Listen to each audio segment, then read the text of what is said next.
For real, whatever kind of game RHUTHEE is aiming at this season, I really do hope it works out well for her, because she's actually treading on dangerous ground.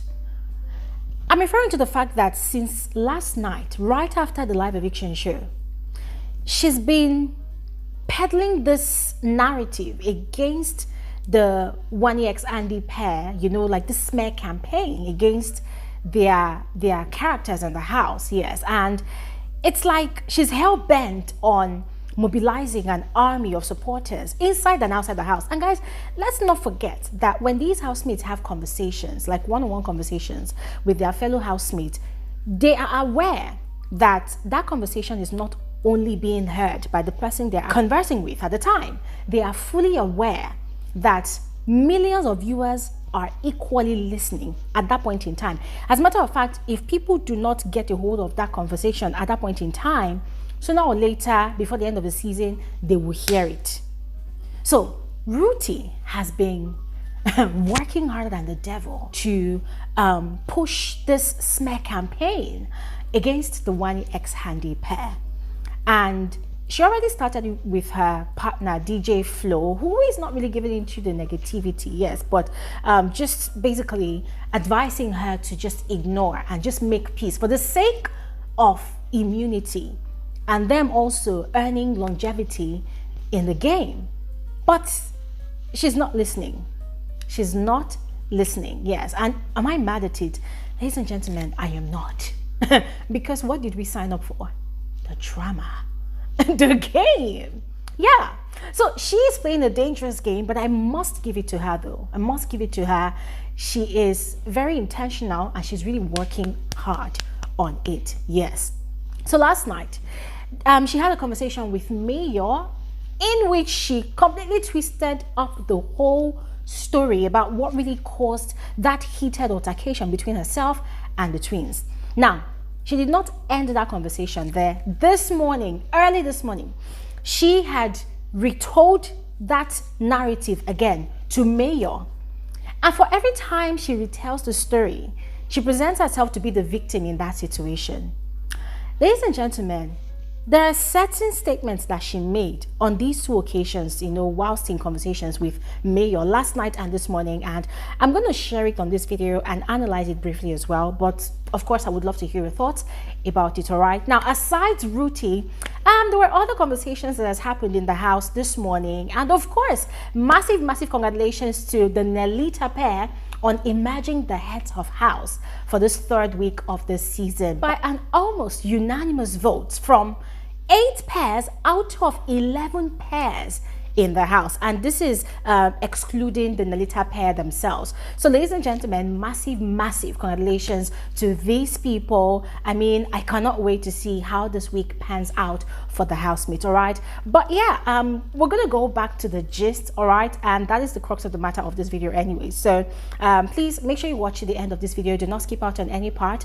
There's a lot to spill. All right, and you're especially welcome to my channel. My name is Gloria Elijah. This is Frankly Speaking with Gloria Elijah, and I am the girl with the tea. Without further ado, let's just quickly get right into the details of this video. So beginning with RHUTHEE, probably out of guilt of the fact that whilst that altercation was happening between herself and the Wanni x Ndi pair, Mayor was in the garden, specifically in the garden area where the whole drama started from. Probably because of the guilt that Mayor heard what the twin sisters had actually said about her having told everybody in the house that she did not like him, but became close to him all of a sudden after he won custodian title with his partner.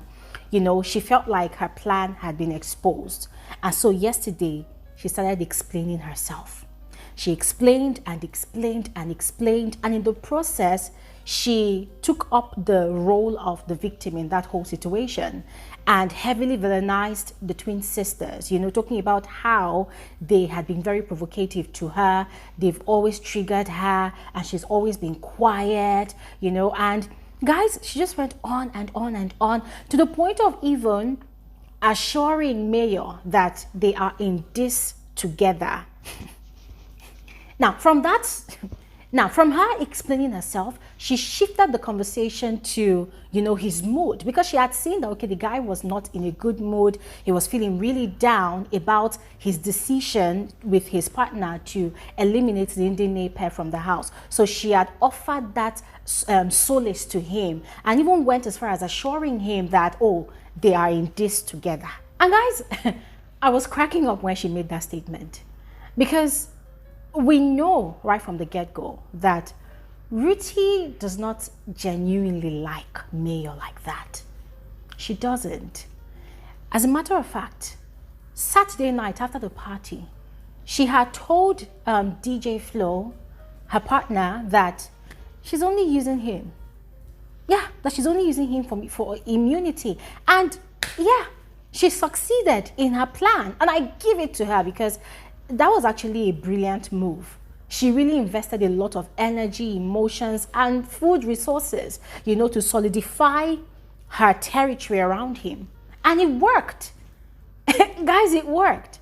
So even though she was consoling him, even though she was reporting the twins to him, within all the things that she was saying, she was like, guys, she had returned back to her old self. That old RHUTHEE that used to talk down on Mayor, infantilize him, make him feel like he's a small boy. I mean, her tone of language too changed. The way she was telling him that, see, this is one thing I don't like about you. I've told you before, I don't want to be in that triangle. This was the same thing, the same statement that she had said to this young man the Saturday night before the Sunday evening that he had one custodian. So, ladies and gentlemen, watching that conversation she was having with me last night, it just felt like someone was rewinding a tape, and it was just funny to me. And then this morning, as if she wasn't satisfied or even convinced that all of her brainwashing was actually effective, she carried on that narrative again, telling the story of how the Wanni ex-handy pair had been provoking her and triggering her. And the more she was retelling the story, the more she was lying about things, the more she was omitting and including. Like, guys, she was just saying a lot of things just to convince this guy that she's actually the angel in that whole scenario. And Mayor was not really giving off much with his facial expression. Yes, because one could not really tell if he was swallowing everything hook, line, and sinker. But he was listening, and he was indulging her. And guys, I cannot wait for their diary session, or possibly his private conversation with his partner, because I would love to know where his head is at. Because at the moment, it looks like RHUTHEE has got that young man wrapped around her fingers. Still on RHUTHEE, there was also a conversation that was had last night, in fact, after the live eviction show, between herself, her partner, DJ Flo, Chinwe, and then there was also Victoria in the mix. And she was sort of defending Mayor's response to Ebuka during the live eviction show with regards to why he had said that Suge has got negative energy. Now, let's all remember that RHUTHEE also has beef against Suge. I've told you all the stories, guys. It's on my previous videos, yeah? So remember that she also has beef against Suge. And it was that beef, that energy that she planted in Mayor's head that Mayor retold to his partner, Toby. And that is why Mayor automatically is beefing Suge. So from that conversation, she was defending Mayor's response to Ebuka. Yes, and her reason was that the guys in the house, the Mbadiwe crew, the Suge and the Tofa crew, that they always look down on Mayor and his partner, Toby. That, Mayor is a small boy, he's just starting life, so they always look at him like he does not have money. Whenever they want to have conversation, they don't carry them along. They're always on their own. Guys, the way RHUTHEE was telling that story, it was so disgusting. Because right there and then, she was making it look like these guys were infantilizing Mayor because Mayor is still young. And then she was making it look like they were broke shaming Mayor. But the way it was coming from her mouth, she was the one actually doing that. Because it would make you wonder, like, I don't understand, is Mayor a child that when he sees a group of guys having conversations in the house, He cannot just go and join them in that conversation. Is he expecting a special invitation to join the conversation?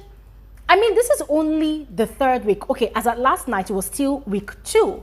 And it's not like any of these housemates, you know, aside them coming in together with their pairs, it's not like they all have been friends outside the house before, that they came into the house and then they are carrying along with their clique. No.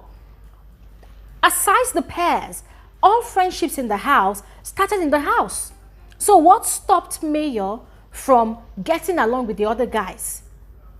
I mean, guys, the way RHUTHEE was saying it, it was just so annoying. Like, so annoying. I mean, guys, it was so annoying. And looking at her, she was just really sounding like a delusional person. But I would love to hear from all of you. What do you think? Let me know your thoughts in the comment section below. Now, finally, back to the HOH ballot. Yes, I had mentioned earlier that the NELITA pair had amassed a whopping 8 votes out of the 11 other pairs vote in the house, which was quite shocking to the whole house, yes. But then we learned that the Mbadiwe twins had actually helped her to canvass for votes, yes, because they want them to be the heads of house for the week. But then they did something quite shocking. So when it came to choosing the guest, yes, that will share the head of house condo with them, they had gone ahead to choose the checkers pair. That is Onyeka and her sister Chizoba. The whole house was shocked, ladies and gentlemen. Tofa and Suj, they were equally shocked because they were so certain that these girls would pick them. Because if you all have observed, Suj and Nelly, they are now an item in the house, whilst what's her name now, Anita and Tofa, they are, you know, in a blooming ship. So everybody was thinking that, okay, well, since they're already planning some sort of private dinner, maybe this will be that week that that romantic setting will happen, yes. But anyways, ladies and gentlemen, at the moment, it does not look like all is well and rosy in their kingdom of shipping. Yeah, but I'm just going to have to keep an eye on them to see if the guys are cool with the choice they made or not, all right? So I'm going to stop talking here right now. Go ahead, let me know your thoughts in the comment section below. I'll see you guys on another video soon. Have an amazing day. Bye.